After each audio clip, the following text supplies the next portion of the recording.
सभा करने जा रहे हैं। क्या क्या वजह है? क्योंकि कुछ दिनों पहले गुजरात में चुनाव के पहले क्षत्रियों और सरकार के बीच काफी विरोध हुआ था, तो इस बार सभा के पीछे का क्या कारण है? जो आपने कहा वही वजह है, बहुत बड़ी वजह है, क्योंकि उस वक्त जो क्षत्रियों की अस्मिता पर प्रहार हुआ था, उसके पश्चात जो हमारी आन बान मान सम्मान और स्वाभिमान का प्रतीक है केसरिया पागड़ी, उसका अपमान है। और अभी कुछ दिनों पहले ही इन लोगों ने समाज के एक सामाजिक आगेवान के व्यापार पर भी प्रहार किया, यानी वो आगेवान मैं खुद हूं। मेरे कंपनी के लाइसेंस को इन्होंने रद्द कर दिया।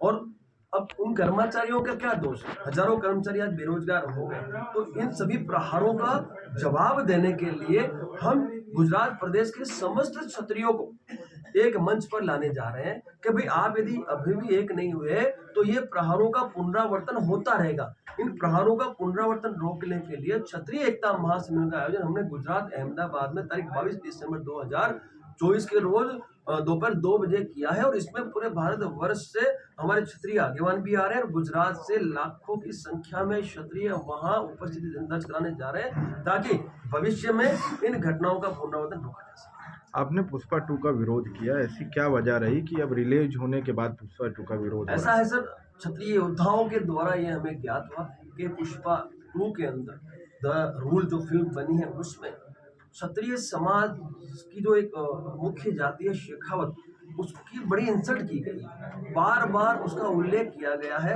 भंवर सिंह शेखावत नाम का एक पात्र है, उस पात्र को लेकर एक हीरो के द्वारा जो स्टेटमेंट्स दिए गए, जो निम्न स्तर के जो निंदनीय टिप्पणियां की गई है शेखावत शब्द को लेके, उसका विरोध जायज है। क्षत्रिय समाज का अपमान आखिरकार क्यों?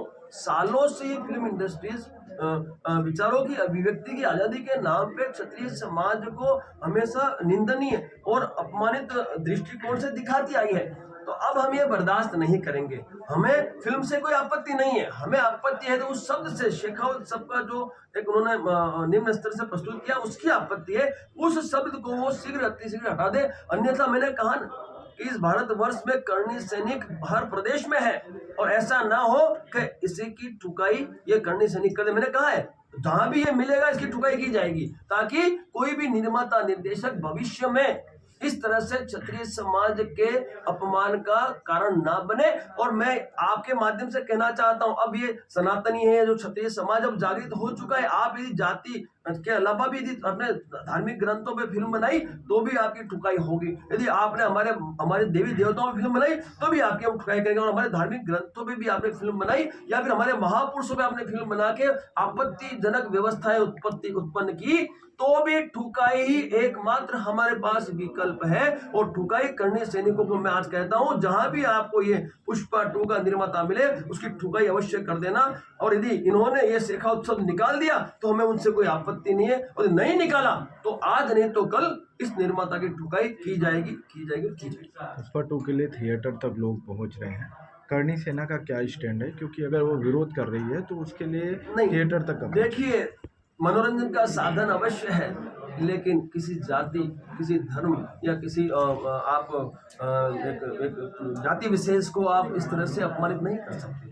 अब देश की जनता मनोरंजन के लिए फिल्मों में जा रही है, हमें उनसे कोई आपत्ति नहीं है, ना हम उन्हें कोई परेशान करना चाहते हैं। हम तो उस निर्देशक को जिसने ये फिल्म बनाई है उसको हम जवाब देना चाहते हैं, ताकि भविष्य में कोई भी निर्माता निर्देशक ऐसी फिल्म बनाने से पहले 1 लाख बार सोचे।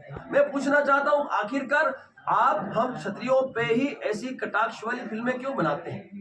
आपको हमसे क्या आपत्ति है? और शेखावत शब्द का आपने इतना निम्न स्तर से उपयोग किया है, तो शेखावतों ने आपका कुछ बिगाड़ लिया है क्या?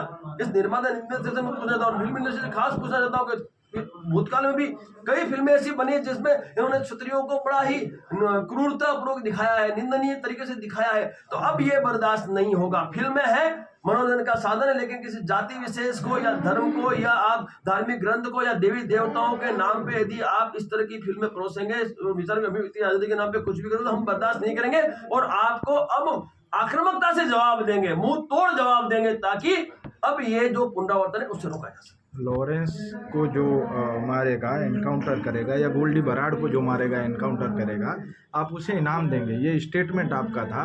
आपका स्टेटमेंट कहाँ तक है और क्या आप अभी इस स्टेटमेंट पर अडिग हैं या नहीं? साहब, जो स्टेटमेंट मैंने दिया था उस आतंकवादी के लिए दिया था, उस आतंकी संगठन के लिए दिया था, जो आतंकी संगठन और आतंकवादी हमारे समाज के अमर शहीद सुखदेव सिंह गोगामेड़ी के हत्यारे हैं।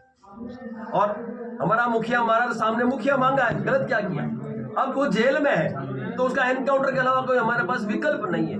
या कैदी उसको मारे या जेल में एनकाउंटर उसका हो, जेल के बाहर आने जाओ तो एनकाउंटर तो हमने भी बहुत सारे किए हैं। जब देश की रक्षा के लिए हम कश्मीर में तैनात थे तो हमने कुछ गलत तो नहीं किया। और आज भी मैं मेरी जो घोषणा है उस पर कायम था, हूं और रहूंगा।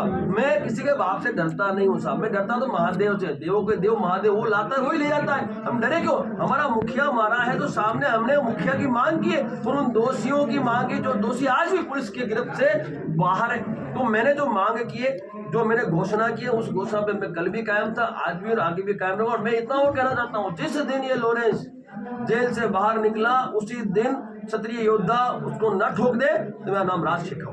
आपने जो घोषणा की थी जो रकम देने की, वो रकम पर अभी तक किसी ने उसका एनकाउंटर नहीं किया, तो क्या आप उस रकम को बढ़ाएंगे? ऐसा है, देखिए, रकम तो एक विकल्प है, एक कहें तो एक उस दिशा में बढ़ता हुआ कदम है जो दिशा जो मंजिल हमें पानी है। लेकिन रकम बढ़ाने की मुझे कोई आवश्यकता नहीं।